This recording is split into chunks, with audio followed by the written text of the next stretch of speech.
Okay, what I'm bringing to you today is a triphasic super method, and it's the lactate retention method that we've used for a number of years and in our training at a very specific time. And again, obviously, you can email me with questions, which I'll answer via video also, so that we can build more content together. But what is the lactate retention method? It's basically it's the utilization of lactate for adaptation purposes prior to optimal training preparation. I kind of call it the yin and the yang, and I'll get more into that later, but it's basically using the lactate that you create and retaining it in the muscle versus what other people do is they often try to flush it. Basically, what I'm saying is you're doing the opposite with using this method, you're doing the opposite of what is normal to get a cellular adaptation from the results. Okay, so what's the normal? So after completing a 20 to a minute 20-second set, okay, typically you flush the lactate out that has been formed, and it's not necessarily the burn. That's what people think it is, but it's not. And quite often you just keep moving, whether you're walking or moving lightly, is basically what happens. So with the lactate retention method, what it is you do not move. You actually stop as soon as you're done with the 20 to 30 second set. And you keep the lactate, the burn, it's not really what's causing it though, in the muscle. So by keeping it in the muscle, you actually work on the cells in regards to keeping lactate in there so that you have greater lactate adaptation. Okay, and it's pretty amazing how fast the lactate clearance is developed, and the ability of the athlete to clear lactate after you're done using this method. So basically, here's a quick overview of one of my teams, national championship team, using the method. And basically what you have here is the athletes will run our stadium steps, which takes them, they'll start at the bottom, so they start running up one side, run to the top, and then down, and then another stadium step up. And once they get to the top, the steps about over here, they essentially run over to the edge of the wall and they squat down and relax in the deep squat position, and they'll remain in that deep squat position, entrapping and retaining the lactate for about 30 to 40 seconds after the set. Okay, obviously they're focusing on their breathing, but they are just basically holding that in there so that the muscles, you get more of a lactate workout. So what really also is happening is, so essentially you're turning a 30 to 40 second duration of a set into a minute to a minute 40 or 20 second set.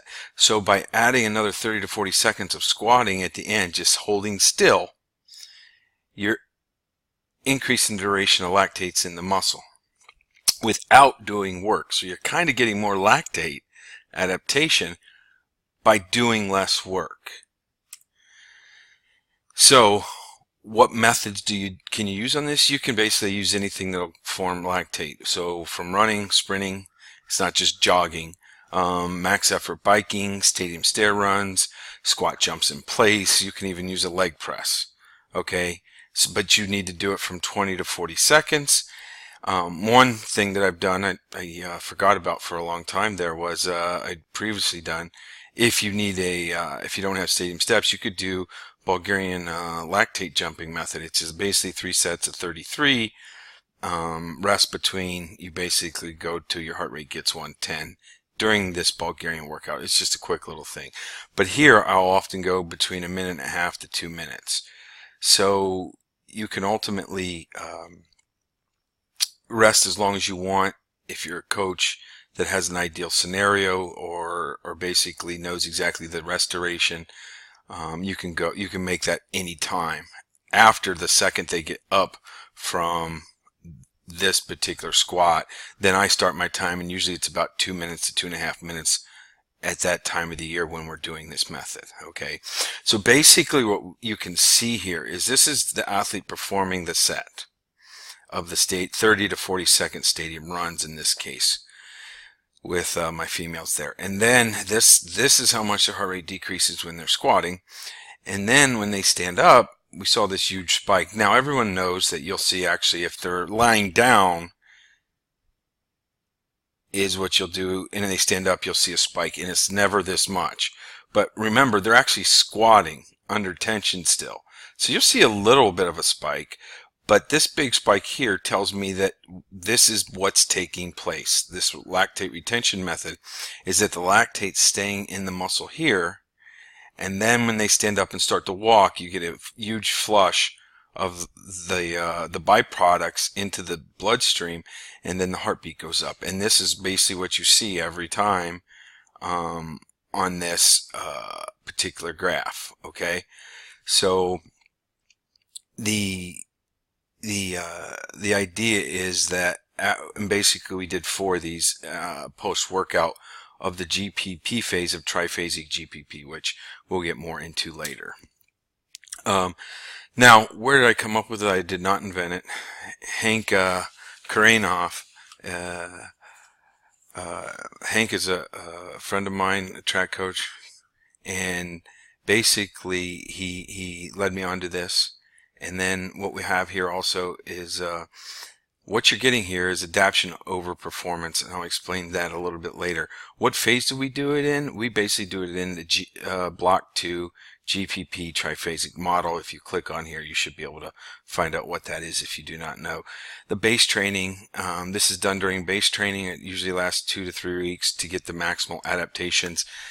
You can even go 4, but ultimately after that you're not going to get any benefits out of the lactate retention method. So then what you do is you do that before you actually do your performance lactate training, which then optimally you need a minimum of 4 to 6 weeks to get the most results out of your performance.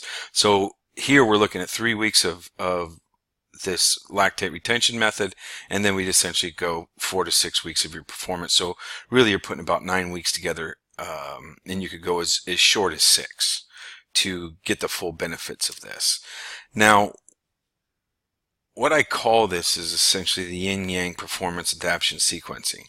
So basically you adapt with the lactate retention model for 2 to 4 weeks, and then what you have is a performance phase of 3 to 8 weeks after that. So once you get these adaptations, these are not optimal for performance. You're just causing the cells to adapt to set yourself up for optimal performance later. Okay, so with that being said, we'll take a look at just this model of how you might implement it. This is a classic triphasic model. Okay, if you're actually just training, here's when you could implement it in a classic triphasic model: GPP weeks 3 and 4, as I talked about. And then the triphasic, if you're doing the classical triphasic, right in here during this conditioning time of the eccentric and isometric if you're doing conditioning. You wouldn't want to be doing too much, but keep in mind you can do less with this method and get greater results because you're able to keep the lactate in there and cause adaptation.